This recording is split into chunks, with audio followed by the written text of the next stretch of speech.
Cette nuit va être très courte pour nous tous. Le premier son du coq demain annonce un grand jour pour chaque Togolais. Mesdames, mesdemoiselles, messieurs, demain, samedi 25 avril, les Togolais vont se rendre aux urnes pour choisir leur président. Un président qui va être apte à répondre à leurs besoins pour les 5 années à venir.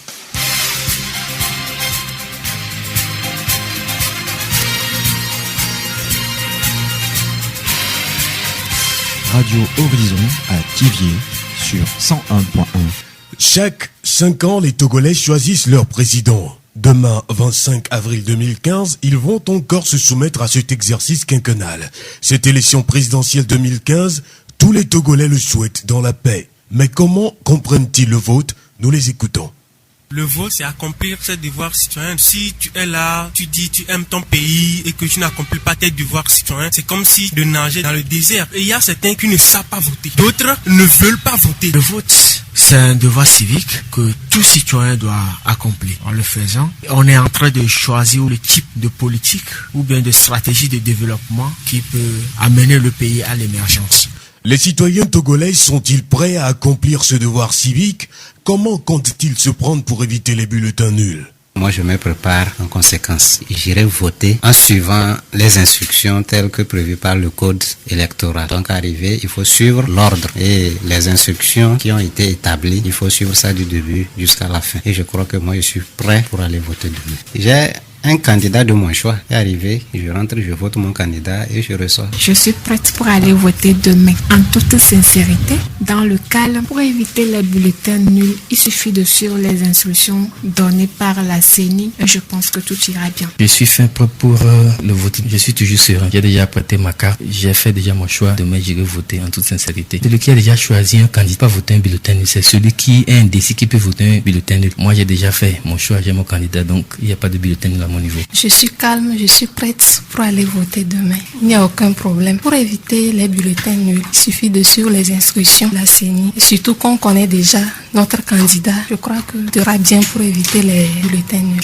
Depuis le 10 avril dernier, les différents candidats ont parcouru villes, villages et hameaux pour charmer l'électorat togolais. Ils ont présenté leur programme de société aux différentes communautés.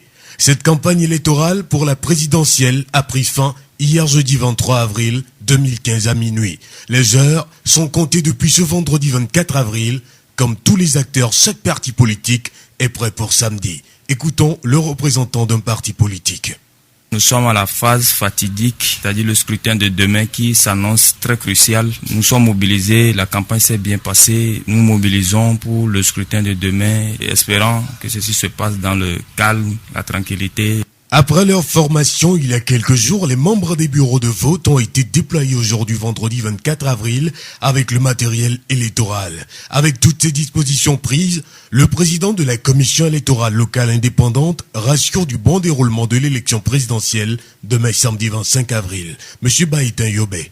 Le matériel sera dans chaque bureau de vote. Comme les membres du bureau de vote, eux, ils sont déjà sur place, ils sont même sensibilisés pour recevoir tout le matériel. Et demain, je crois que ça va s'ouvrir et il n'y a aucune inquiétude en ce qui concerne l'organisation, dans les CIO surtout.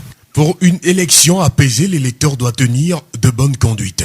La première des choses, c'est de vérifier sur les listes définitives qu'on a son nom. Ça permet de connaître son bureau de vote parce qu'il y a certains centres qui composent 2, 3, 4, même jusqu'à 11 bureaux de vote. Donc, quand vous consultez la liste, vous avez déjà votre bureau de vote d'avance. Ça vous permet de ne pas perdre du temps demain quand vous allez arriver pour voter. La deuxième chose, c'est d'être discipliné, de suivre les consignes des membres du bureau de vote quand on arrive pour voter. Puisque dans les désordres, on va perdre plus de temps dans le vote. Parce qu'on a près de 500 électeurs, des fois jusqu'à 500 électeurs par bureau de vote. Donc, vous imaginez si on a 500 électeurs et qu'il y a avoir un petit désordre, on n'aura pas à aller vite. Donc, soyez disciplinés, votons dans l'ordre et je crois que ça va aller plus vite. Bon, l'autre chose, c'est que la population est appelée à suivre le dépouillement à la clôture à 16h et le dépouillement se fait dans les salles de classe, fenêtres et portes ouvertes. Mais de grâce que les électeurs n'envahissent pas les membres du bureau de vote dans les salles parce que c'est la salle qu'ils utilisent pour le bureau de vote. On dit portes et fenêtres ouvertes, mais l'électorat doit rester dehors pour suivre par les fenêtres et par la porte ce qui se déroule dans le bureau de vote. Pour le président de la CELISIO, l'électeur qui fraude est puni par la loi.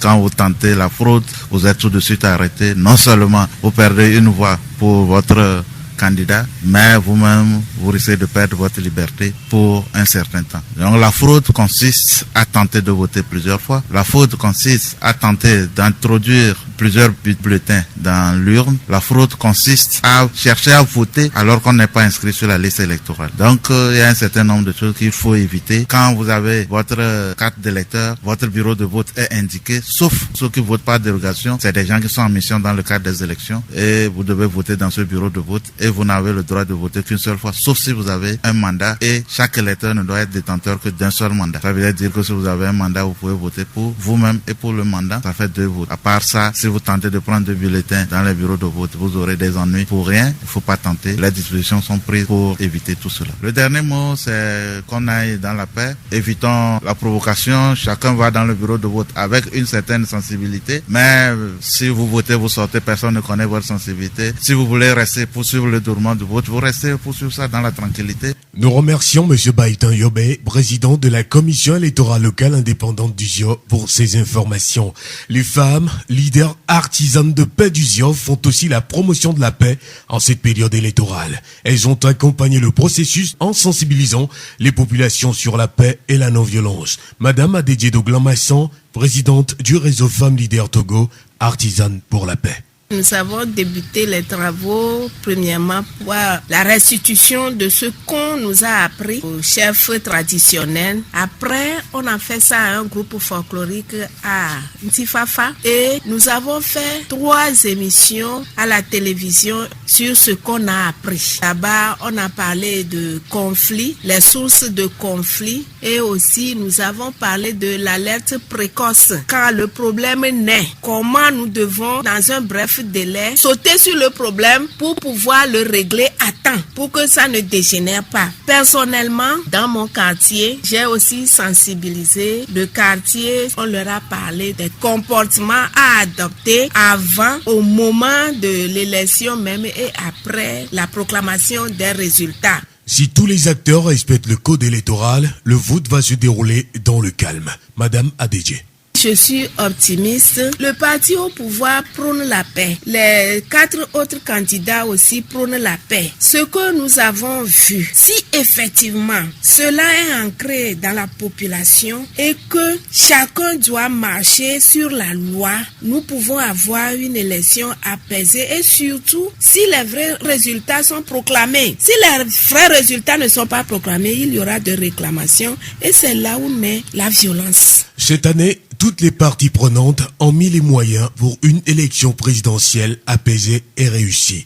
Le programme des Nations Unies pour le développement PNUD a appuyé les médias dans la formation des journalistes pour une couverture médiatique professionnelle et la diffusion des messages de paix en période électorale.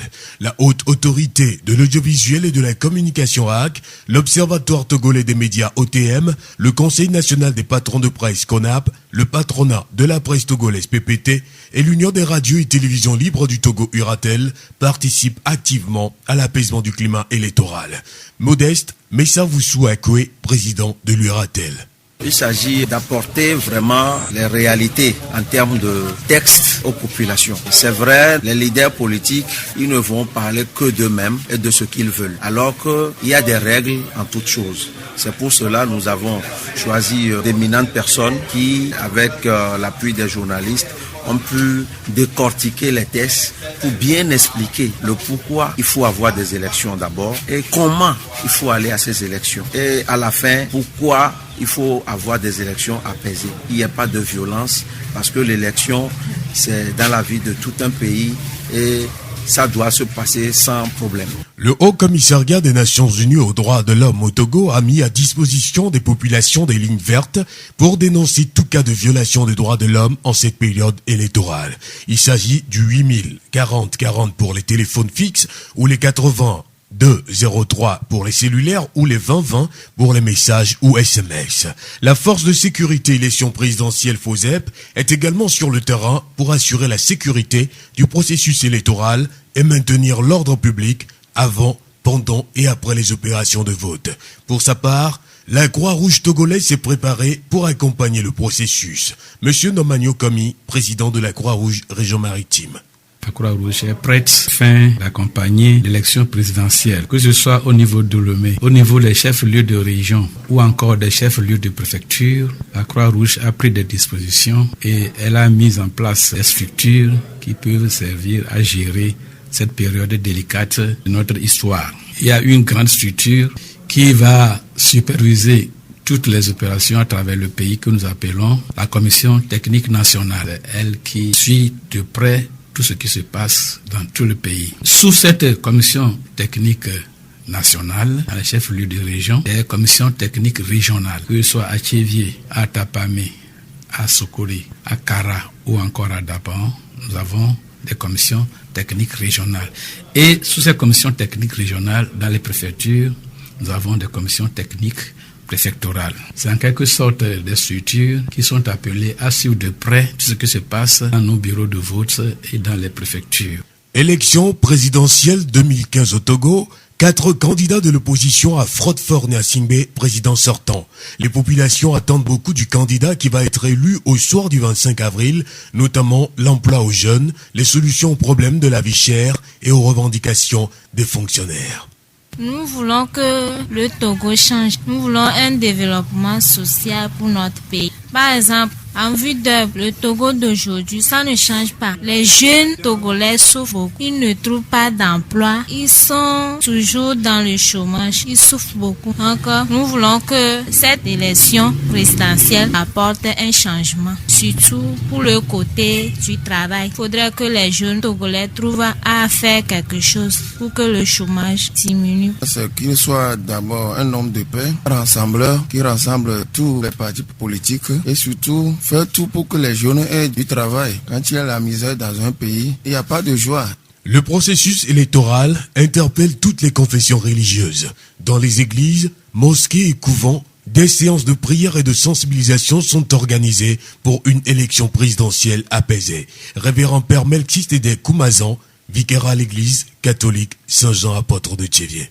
Si déjà nous allons aux élections, il y a des violences ici, il y a des machettes par ici, tout cela, ça nous fait repousser en arrière. Nous n'allons pas de l'avant. Donc chacun doit avoir une vive conscience de cela. Rechercher la paix, chacun à son niveau, sans truquer, rechercher la vérité, afin que le bien que tous nous cherchons, nous puissions le retrouver. C'est l'essentiel. À tous et à chacun, une bonne route, un bon cheminement vers le choix judicieux et équitable d'un président qui pourrait conduire un Togo vers des lendemains meilleurs. C'est notre souhait à tous. Rappelons que le président de la République togolaise est choisi une seule fois tous les 5 ans.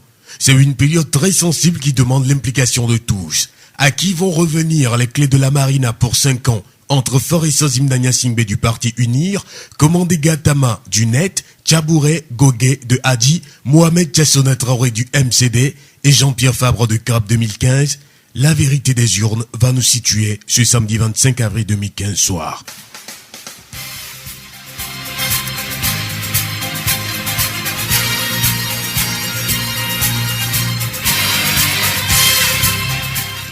Le savant est l'homme pour lequel s'opère facilement la distinction entre la franchise et le mensonge dans les paroles, entre la vérité et l'erreur dans les convictions, entre la beauté et la laideur dans les actes.